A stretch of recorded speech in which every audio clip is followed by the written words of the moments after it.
백혜룡 증인 나오십시오. 바깥에 넘어가서.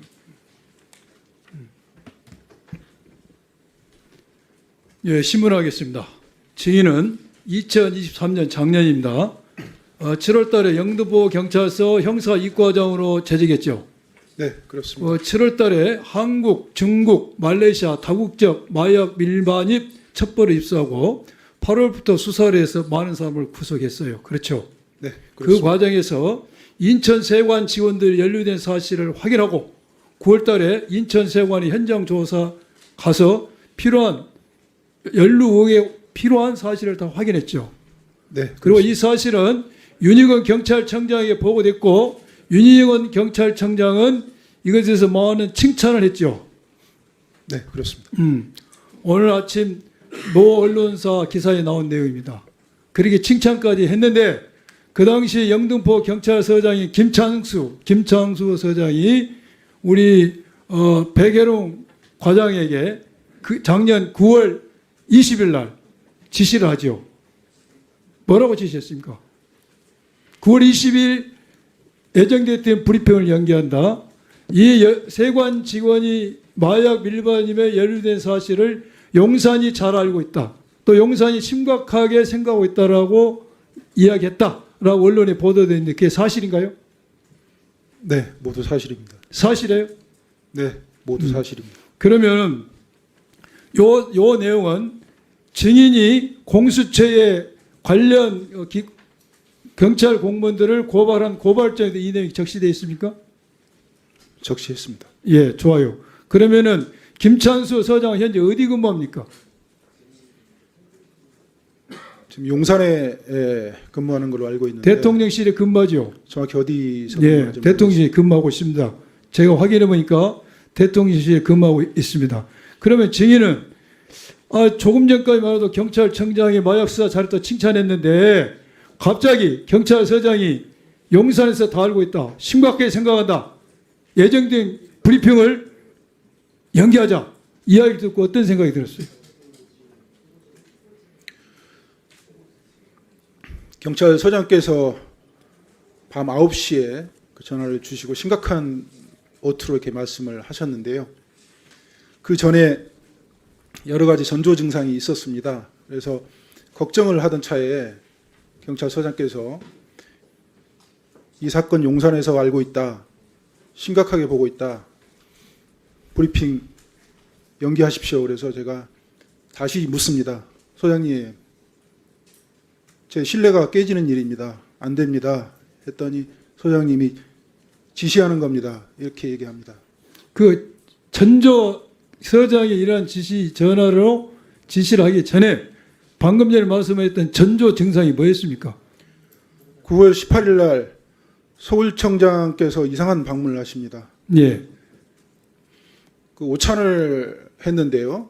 우리 증인과 함께 증인이 배석한 상태에서 네, 그렇습니다. 서장과 고창급 과장 몇 분을 모시고 오찬을 했는데 특별한 현황과 주제도 없었습니다. 그런데 보안에 붙여달라고 계속 이렇게 강조를 했고요. 그 오찬을 했는데 뭐 현안이나 어떤 당부사항이 전혀 없었습니다.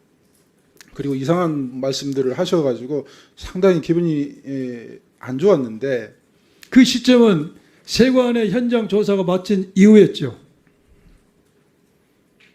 세관의 현장 조사 들어가기 전입니다. 전에. 예. 네, 그렇습니다. 그리고 브리핑을 9월 22일 날 간사단과 하기로 하고 작성을 지금 하고 서울청에 수사지휘부에 보냈는데 서울청에서 국가수사본부로 보내지 않고 있는 겁니다. 그 시간이 저한테는 한 7시간 정도 됐는데 9월 22일 날 브리핑을 해야 되는데 그 승인을 못 받으니까 제가 어떻게 조치를 취할지 몰라서 당황하고 있던 차에 서장님이 8시 45분에 전화를 하셔가지고 브리핑 안 하면 안 되겠냐. 그래서 제가 그건 안 됩니다. 그 이미 간사단과 약속을 했기 때문에 제 신의가 무너지는 거기 때문에 안 됩니다. 이렇게 했더니 소장님이 15분 후에 다시 전화 오셔서 용산 말씀을 하시고 이거 지시다 따라라 이렇게 말씀하셔서 제가 수명하게 되었습니다. 그러면은 브리핑을 연기한 것도 용산 지시라고 이야기하던가요? 브리핑 연기하라는 지시하고 그 용산에서 알고 있다, 심각하게 보고 있다, 요건 별개입니다. 소장님이 직접 지시한 것은 브리핑을 연기하라. 브리핑 요겁니다. 연기 지시는 서장, 그리고 용산에서 이 사건을 다 알고 있다, 심각하게 알고 있다는 내용은 용산의 말을 전환한 것으로 해석했다 이것이죠. 네, 용산에서 아주 안 좋게 보고 있다. 아주 안 그렇게, 좋게 보고 있다. 예, 느꼈습니다. 심각하게 보고 있다는 게 아주 안 좋게 보고 있다. 이 수사에 대해서. 밤중에 전화해서 그런 말을 할 필요가 없는 것이죠. 알겠습니다. 그 다음에 이게 이제 브리핑을 원래 10월 10일 날 하죠. 네, 그렇습니다. 세관 국정감사 이틀 전 10월 10일 날 브리핑이 이루어집니다. 그런데 10월 5일 날 브리핑 문서를 작성해서 서울경찰청에 가서 서울경찰청장, 강력계장, 폭력계장, 당시 김창수 영등포 서장과 함께 브리핑 내용에 대해서 서로 협의를 하죠. 그 자리에 영등포 소장은 안 계셨습니다. 없었습니까? 네. 그러면 서울청장, 강력계장, 폭력계장 증인이 브리핑 내용을 어떻게 할 것인가에 대해서 상의를 했다 이겁니다. 형사과장, 강력계장, 폭력계장. 폭력계 형사과장. 그러면은 이런 브리핑 내용에 대해서 지금 서울청 형사과장이 오락에서 간 거죠. 네, 그렇습니다. 그 이런 브리핑을 함에 있어서 이렇게 통상적으로 늘 형사과장이 불러가지고 브리핑 내용이 뭔지 그래 수기를 합니까? 일반적으로는 그렇게 하지 않습니다. 아주 이례적인 경우였고요. 그러면 증인이 지금 형사 이과장으로 수사를 많이 했을 거 아닙니까? 이렇게 브리핑 문제 가지고 서울청 형사과장의 호출을 받고 가서 이렇게 서로 상의한 사례가 몇 건 있었어요. 직접 가서 협의하고 조율하고 이런 명목으로 한 건 이번이 처음입니다. 처음이었죠. 그 자리에서 매우 이례적인 현상입니다. 이게 일선서에서 보도자료 브리핑을 내는 데 있어서 서울청 형사과장이 오라 해가지고 이렇게 상의를 한 것은 매우 이례적이 증인이 방금 증언한 것처럼 본인이 그때 근무할 때까지 처음 있는 일이 있었다고 말했습니다. 아주 이례적이었다. 그 자리에서 무슨 말을 하고 왔습니까? 브리핑 내용에 대해서. 처음에 회의에 참석했는데 저하고 같이 수행했던 직원이 있었는데 직원은 나가라. 회의장에 못 들어오게 하고 저하고 형사과장, 강력계장, 폭력계장 그리고 사건 반장이 있었던 것으로 기억이 됩니다. 근데 대뜸 이제 저한테 형사과장이 하시는 말씀이 브리핑 하시는 거 좋아하세요? 이렇게 묻습니다. 그래서 아니 브리핑 하는 것은 지휘부에서 마약 사건 보도자료 열심히 배포하고 홍보 열심히 해서 하라고 지시가 계속 내려와서 이렇게 하는 건데 갑자기 그런 말씀을 하셔가지고 굉장히 당황했고요. 그 다음에 그 세관 그 세관 직원들의 그 공범 행위에 대해서 이 사람들 범죄를 특정을 하려면 이렇게 세워놓고 선면 수사를 해야 되는 거 아니냐, 여러 명 세워놓고 선면 수사를 해야 되는 거 아니냐 이런 말씀을 하세요. 그때 형사과장은 자칭 타칭 형사 전문가였습니다. 이 선면 수사라는 것은 우연히 범죄를 목격한 사람이 범인을 기억하지 못했을 때 혹시라도 피의자의 인권 보호를 위해서 엉뚱한 사람이 처벌되면 안 되니까 여러 사람 모아놓고 그 중에서 특별한 사람을 골라내는 수사기법인데 이것은 그 말레이시아 조직원들이 목숨 걸고 마약을 메고 인천공항에 10시간 동안에 이렇게 왔고 그 마약을 맨 그 장소에 압박으로 인해 가지고 피가 터져 가지고 그 고초를 겪으면서 그 구원의 손길을 내밀어준 그 직원들을 어떻게 그 사람들이 혐의가 공범이지 그걸 단순하게 알겠습니다. 증인 네. 제가 이걸 다 이야기하면 시간이 없으니까 일단 증인은 세관 직원이 밀반입에 연루됐다는 내용이 브리핑에 나오지만 3회에 걸친 요구를 받고 그대로 따랐죠. 네. 그대로 따랐고 그렇습니다. 그날 그러면은 서울청 형사과장 그 자리 회의하면서 10월 12일 발표할 보도 자료에는 세관 직원이 연루됐다는 내용은 보도하지 않겠다고 약속을 했어요. 그리고 왔죠. 근데 그 다음날 10월 6일 날 오전에 인천세관의 통관 이국장이 증인을 만나러 왔죠. 다시 한번 말씀해 주세요. 10월 5일 날 10월 10일 발표할 보도자료에서 인천세관 직원이 연루됐다는 내용은 표현하지 않기로 약속을 했지 않습니까? 네. 그 요구에 의해서. 네. 그리고 그 다음날 10월 6일 날, 10월 5일 날, 그날입니다. 오후에 조병로 경무관한테 전화가 왔죠.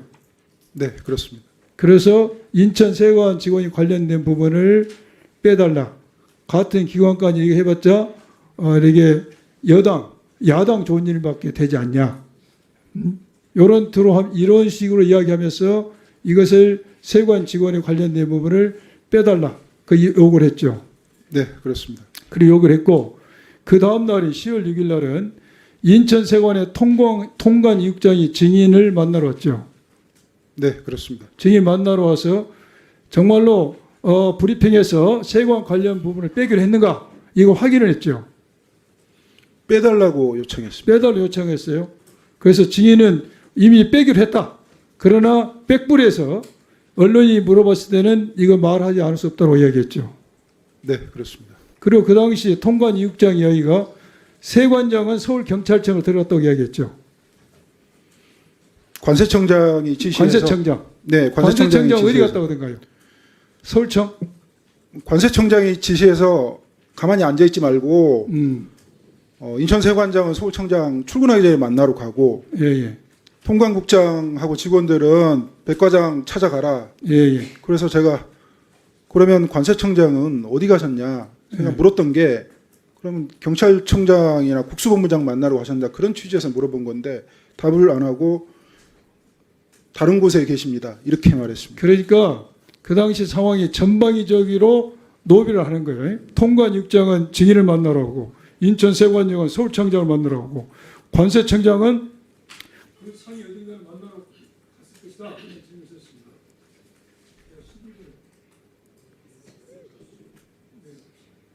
제가 마이크가 꺼진 상태에서 질의를 하겠습니다. 아니요. 남은 시간을 쓰시죠. 차라리. 예. 예. 추가 질의 시간을 쓰도록 하겠습니다. 예.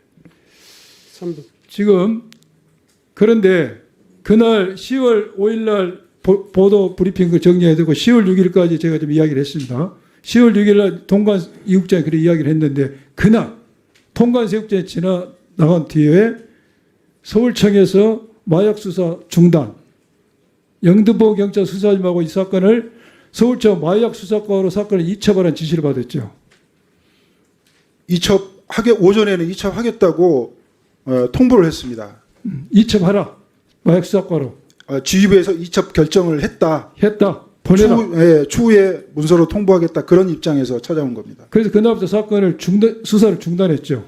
할 수가 없습니다. 중단했고 그 다음에 10월 10일 날은 약속대로 공식 보도 브리핑 자료에는 인천세관이 연루됐다는 내용은 전혀 언급이 되지 않았죠. 네, 그렇습니다. 그런데 백불에서는 그 이야기 했죠. 이미 소문도 나 있었고 저희가 현장 검증을 4번을 했습니다. 인천공항이 시끄러울 정도였는데 그 모르는 기자들이 있었겠습니까? 그러니까 알고 있는 내용입니다. 그랬고 공식 보도 자료에는 인천세관을 빠졌지만은 그 다음 10월 11일 MBC에서 이걸 보도를 하죠. 어디서부터 보도가 시작됐는지 잘 모르겠습니다. 제가 볼 때 첫 MBC에서 보도가 됩니다. 그리고 10월 10일 날은 다시 서울청에서 영등포서에서 수사를 그대로 하라고 지시가 내리죠. 네, 그렇습니다. 그리고 그 뒤로 열흘이 지나서 16일 날 수사를 재개를 합니다. 그러나 수사는 답보 상태에 빠지고 질이 멸렬하고 그 뒤로 인천세관 직원을 휴대폰을 압수수색했지만 이미 깡통폰이 되어 있었다.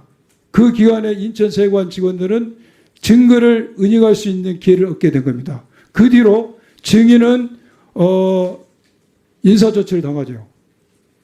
네, 그렇습니다. 그래서 강서경찰서 화곡지구로 갔습니다. 그런데 이러한 인사조치를 당하기 전에 조병로 경무관의 징계와 관련해서 조병로 경무관으로부터 본인에게 뭔가 좀 이거 징계 관련해서 증인이 관련 이야기를 할 기회가 된다면은 좀 말을 좋게 해달라 이런 제안을 받은 사실 있습니까?